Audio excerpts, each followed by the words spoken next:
So I was going to use a trailer for this adventure, but the trailer just kind of kept doing this, and that was the end of trailer things.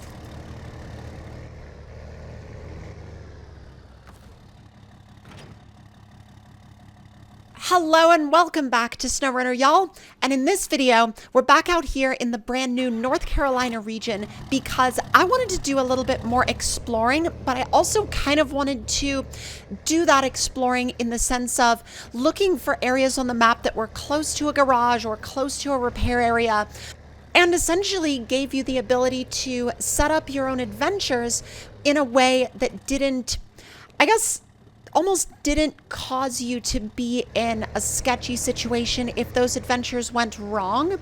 Now, these adventures are going to apply a lot to people that may be on systems that don't have a bunch of extra space for mods, or maybe you're just in the middle of going through these new DLC missions and you want a break. You want something in between. You want something that you can do just, to kind of distract yourself from the grind of the day-to-day missions. So what I decided to do was I started out on the first map in the North Carolina region, which, full disclosure here, this is being played on the public test server. I get comments about this on almost every video about the North Carolina DLC, and even though it says in the description, it says played on public test server, and in the videos within the first couple of minutes, I always say played on the public test server, I still get comments that are saying, why is this DLC not available and why can't I buy it? So in that respect, I'm not necessarily sure where those comments are actually coming from. So keeping that in mind, just remember that these maps will be available once the North Carolina DLC releases, although we don't currently have a date for that. However, when that date does become public knowledge, I will let y'all know. And of course, make sure to be aware of sources that claim to know the date, although they cannot cite any kind of announcement from the development team, because if there isn't an official announcement of the date from the development team, then that essentially means that they don't have one yet. And if they don't have one, then nobody actually knows what it is. And anybody that claims to know what it is or is like, oh, I'm just gonna say it's coming out in a week and that's gonna be that.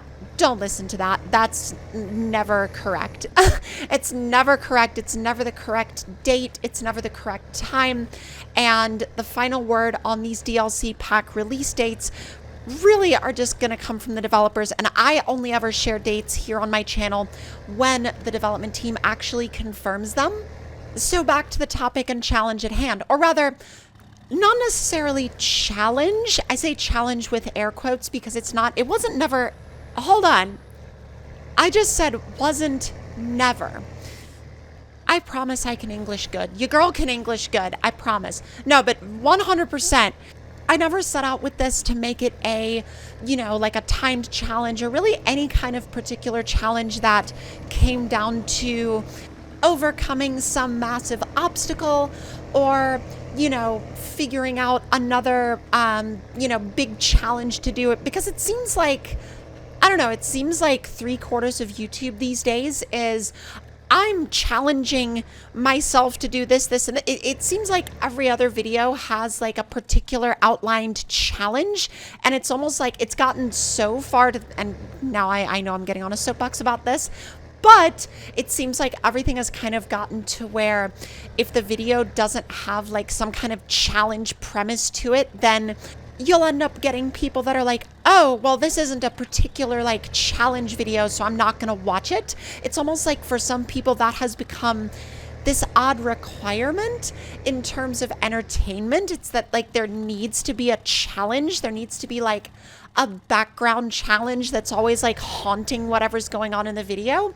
And personally, I've never understood the need for there to always be a persistent challenge to something going on in a video in order for that to quote unquote be entertaining.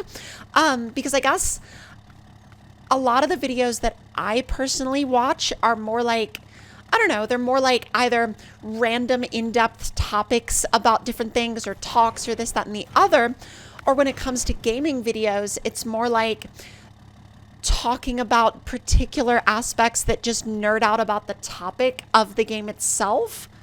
And yes, I know that this was a really roundabout way to get to this. However, I don't know, if you're mad that there wasn't a specific challenge aspect to this video, then I'm sorry. So I did pick up the trailer with the idea that I was going to use it to haul an ATV. However, that didn't really last very long and turned into a whole massive mess. And I just decided to kind of leave the trailer on the side of the road and then delete it and then just essentially drag the ATV to where we were going. Now, I didn't want to do that, but I honestly kind of had to because the trailer just kept literally destabilizing. Now, I gotta put this out there before we go much further.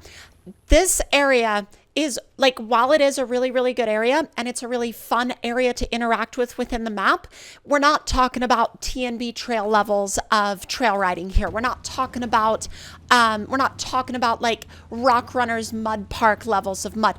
Well, the mud in some areas gets fairly close to that in terms of depth, but we're not talking about anything to that level of, you know, it's nowhere near that extreme. There's obviously, you're not going to be dealing with, you know, perfectly organized and dug out and manicured, you know, mud pits and everything like Rock Runner's Mud Park has. We're talking about like the naturally, well, not necessarily naturally because the maps were all designed anyway, but just environmental features within the map.